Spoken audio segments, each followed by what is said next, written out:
अवस्थालाई मध्यनजर गरिदिनु हुनका लागि म स्वयंसेवक सरहरू अथवा विद्यार्थी भाइ बहिनीहरूलाई अनुरोध गर्दछु र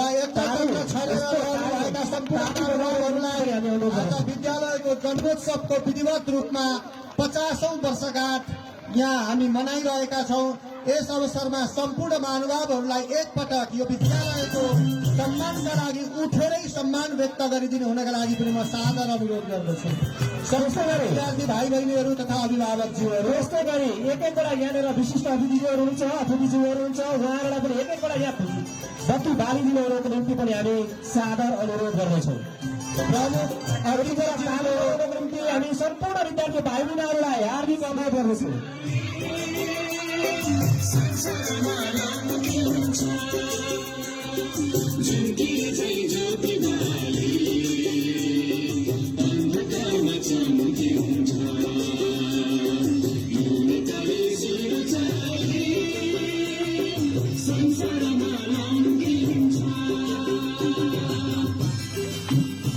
यो गरिमामय क्षणमा जोरदार ताली बजाएर यहाँ हाम्रो शैक्षिक संस्था जुन यस समाजको धरोहरका रूपमा स्थापित भएको छ, हजुरहरूको रगत पसिनाले यो स्थापित भएको छ, हजुरहरूको माया सद्भाव र प्रेरणाले यो स्थापित भएको छ।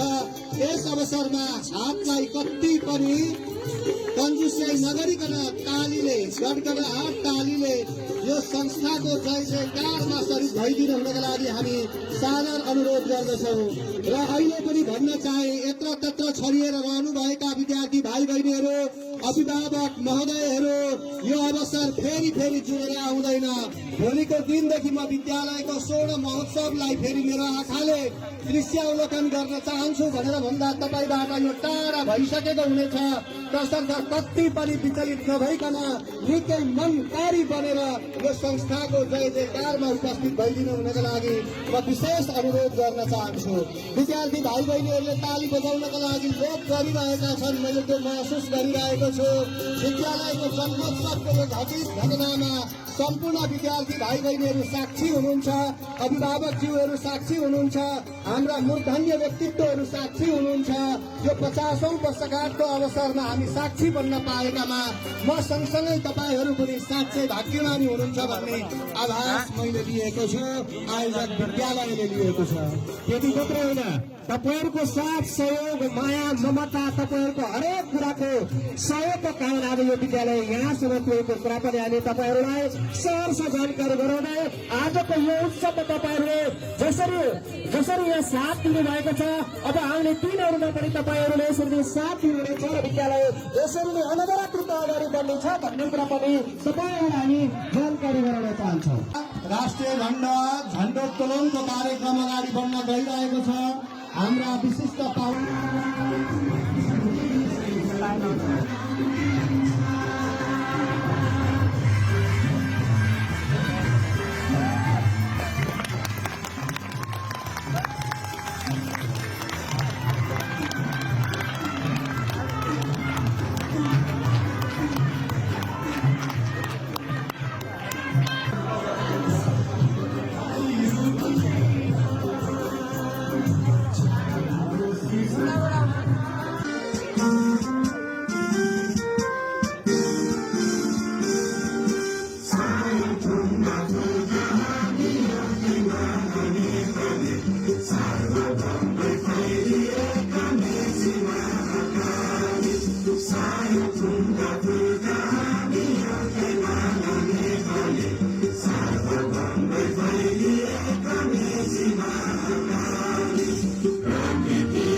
राष्ट्रप्रति हामीले झण्डोत्तोलनको कार्यक्रम सँगसँगै राष्ट्रिय गानको कार्यक्रमलाई पनि समापन गरिसकेका छौं। यस पछाडि हामी एउटा महत्त्वपूर्ण चरणमा प्रवेश गरिरहेका छौँ। आज हामी गरिमामय कार्यक्रममा उपस्थित भइरहँदा मैले सम्झिरहेको छु हामी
सहभागी सम्पूर्ण विद्यार्थी भाइ बहिनीहरूलाई र विशेष गरेर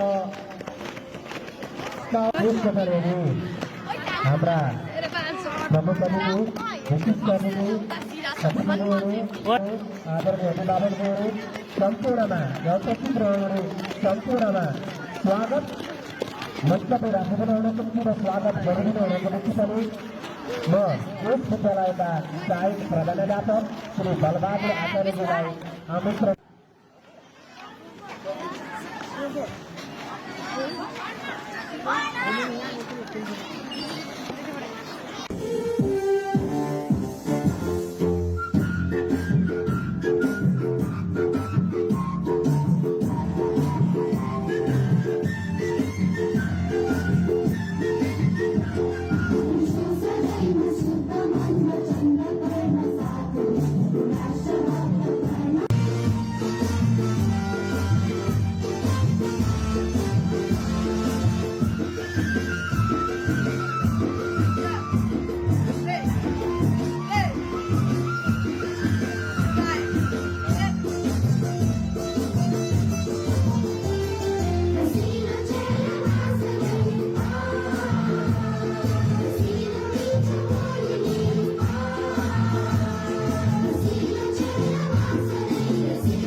जनता स्काउटका विद्यार्थी भाइ बहिनीहरूलाई विशेष गरी सुरेन्द्र सरलाई स्पिका मिसलाई अब हामी कार्यक्रमको महत्त्वपूर्ण कार्यक्रमको चरणमा प्रवेश गर्नेछौँ। स्काउट टोली जानेछ। हामी महत्त्वपूर्ण हाम्रो कार्यक्रम रहेको छ प्रमुख अतिथि विशिष्ट अतिथि र अतिथिज्यूहरूबाट शिला अनावरण भनेको चाहिँ विशेष गरी हामीले यहाँनिर विद्यालयले बनाएको एउटा पोलिसी चाहिँ कक्षा 11-12 सञ्चालनार्थ सहयोग गर्ने महानुभावहरूको दाता महानुभावहरूको नाम रहेको छ। शिला अनावरण कार्यक्रमको पनि पूर्ण तयारी भएको जानकारी हामी यहाँ यो मासलाई गराउन चाहन्छौँ र जिल्ला अनावरणका लागि आजका कार्यक्रमका प्रमुख अतिथि सहित जिल्ला अनावरणको क्षेत्रमा प्रवेश गरिसक्नु भएको छ। यस अवस्थामा तपाईहरुले पनि जिल्ला अनावरणको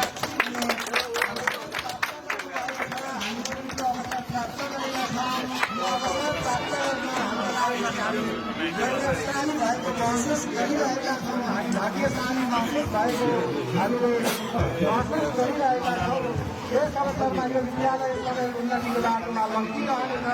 हजुरहरूका शुभकामनाहरू विद्यालयले सदा सर्वदा विद्यालयलाई यो रचनात्मक सहयोगको यो सृजनात्मक सहयोगको यो मनभित्रैबाट प्रदान गरिएको सहयोगको सौजन्य प्रदान गर्नुहुने यो विशाल टेन्ट हाउस का प्रोपराइटर विशाल भाइ, त्यसै गरेर हाम्रो आर्थिक सहयोग गरे बापत यो भित्ते लेखनमा सौजन्य प्रदान गर्नुहुने जय कुमार खवासजीलाई समेत विशेष धन्यवाद।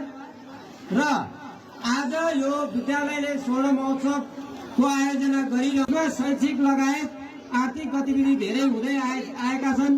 विद्यालयले एउटा महत्त्वपूर्ण शैक्षिक अवसरको रूपमा यसलाई लिएको छ। हामीले यस विद्यालयबाट यसलाई विशेष महत्त्वका साथ गरिन्छ। प्रस्तुत छ रमाइलो चण्डी साकेला नृत्य।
कतिपय आज हामी सामु भौतिक रूपमा हुनुहुन्न भने कतिपय प्राग स्मरणमा मात्र हुनुहुन्छ।